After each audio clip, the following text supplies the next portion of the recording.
लाडक्या बहिणी योजनेमुळे वयोश्री योजनेचे लाभार्थी मात्र वेटिंगवर असल्याची धक्कादायक माहिती समोर येते। सरकार लाडक्या बहिणींसाठी दरमहा 3750 कोटी रुपये खर्च करते।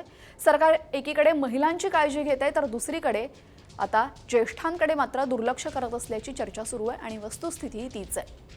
मुख्यमंत्री वयोश्री योजनेअंतर्गत अर्ज केलेल्या 10.5 लाख ज्येष्ठांपैकी सुमारे 4 लाख लाभार्थींना 3 महिन्यांपासून लाभच मिळालेला नाहीये। विशेष म्हणजे विधानसभा निवडणुकीनंतर 17 ऑक्टोबर 2024 पासून नव्या ज्येष्ठांना वयोश्रीचे अर्ज करणंही बंद करण्यात आले। तर एकूण अर्जदार आपण पाहतोय 6,25,000 अर्जदार आहेत एकूण। लाभ मिळालेले लाभार्थी अवघे 2 लाख। दरवर्षी अनुदान मिळतं 3,000 रुपये। अनुदानाच्या प्रतीक्षेतले अंदाजे लाभार्थी आहेत जवळपास 4 लाख।